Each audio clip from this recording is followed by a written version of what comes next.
guys, welcome back and thank you for joining me today. We are doing the second video in this series for bullet journaling, and today we are going to be talking about the different kinds of notebooks that you can use for bullet journaling. I'm going to be using a different camera angle for this video, and so I'm going to be switching in between to talk to you in person, but also to show you in more detail some of the notebooks that I want to talk about today. So let's get going on an in-depth look at some of the notebooks that you can use for bullet journaling. So the first set of notebooks I will be showing you today are the Archer and Olive notebooks. Archer and Olive does a great job of branding. So these come in a branded box, and they come in 5 different sizes at this point at Archer and Olive. The A5, the B5, those are the sizes I will be showing you today, and the B6, the Traveler, and the 8x8. This is the B5 notebook. This is the notebook that I'm choosing to use for this year. Every Archer and Olive comes with some things that are the same across the board, no matter which notebook that you choose. One is the elastic enclosure. It also comes with a pin loop, and then it comes with 2 ribbon bookmarks. One has the signature charm of the ampersand logo that is the Archer and Olive logo. Archer and Olive also feature quite a few unique designs, including this floral design, and across the board they use 160 GSM paper, which is great if you're using more artistic mediums like ink, paint. I've used acrylic and gouache on my pages in my Archer and Olive, and I really like the effects that it offers. Because of the thickness of the paper, there is no bleed through, which is a really great feature of these notebooks. Archer and Olive also offer a variety of pages you can choose from. So they don't just offer the white with black dot grid, they also offer things like this, which is their blackout book.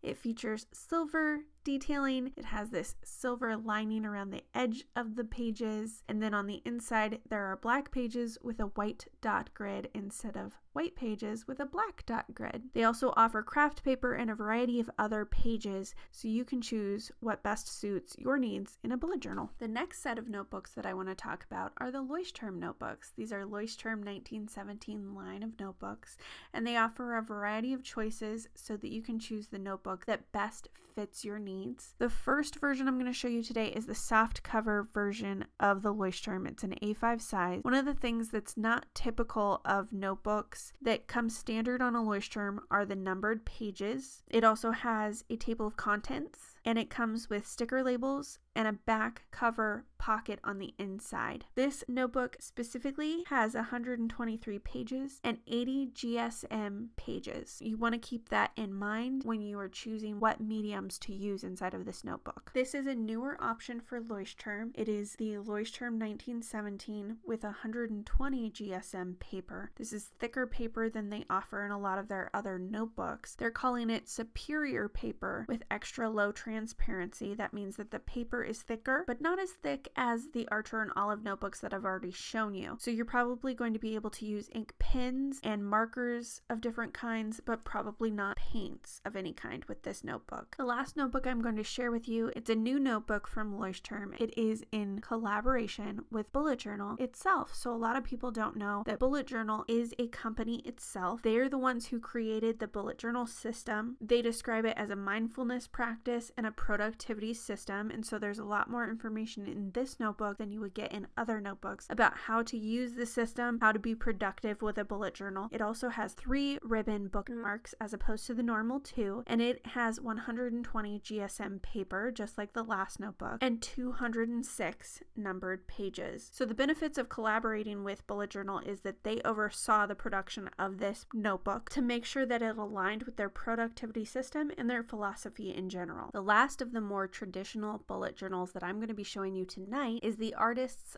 Loft bullet journal. This is a product that you can get at your local Michael's craft store, and it is traditional because it has the elastic enclosure. It's a hardcover faux leather bound notebook with dotted paper, and it has the ribbon bookmarks. It comes with 192 pages of what they call ink-proof paper, but it doesn't have any weight to the paper listed, so I'm not sure what kind of products you can could use in this notebook. It is a basic notebook, but it's a great option if you're looking for some of the features of a traditional bullet journal without the price tag. Michaels always has a 40% off coupon, so you would be able to use that on this in most cases and be able to get a pretty cheap bullet journal that has some of the features of a traditional bullet journal. The last group of notebooks that I want to share with you in this video are to help you think outside the box. You don't have to have a traditional bullet journal to start a planner that you love. There are lots of places where you can find dot grid notebooks that don't have the traditional features of a bullet journal notebook. This one is an example of that. It has the dot grid on the inside, but it is just a normal notebook. You can use it to take notes, or if you want to use it as a bullet journal, you can. While bullet journals are readily available in most places, you might prefer something different.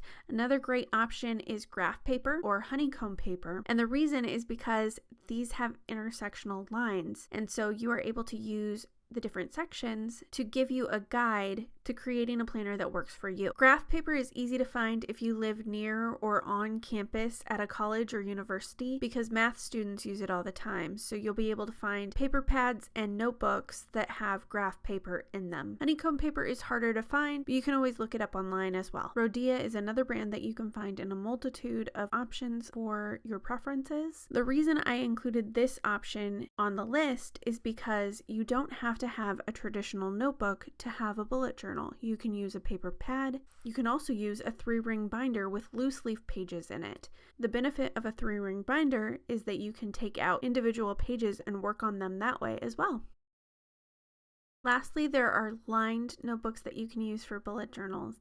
Lined pages are a little bit harder to use as a bullet journal because you don't have a guide other than the lines on the page, but there are quite a few options when it comes to lined notebooks, as you might know. It is the most common notebook that you're going to be able to find. You'll probably be able to find one in any place that sells stationery. This first option that I included is sold in my stationery store, and it is made by Iron Curtain Press, Los Angeles. They create their covers in the United States, and they do it on a printing press. These other notebooks that I'm going to be showing you are ones that I found at Target as part of the back to school sale. I chose these two because they matched and they had the retro rainbow traveling motif, which I really liked. I got them for less than $5 for both of them. And this last notebook is the one that I picked up at Office Depot for this series of videos specifically, and it cost $2. But if you want to pick up this same notebook, it's usually in the back to school section for less than $1 during the months of July and August. Thank you so much for watching this video today. I hope this got you excited for the bullet journal series we'll be doing this year. Let me know which of these options you prefer to use, and if there's anything I left out, let me know in the comments below. I'll see you next time, guys. Bye!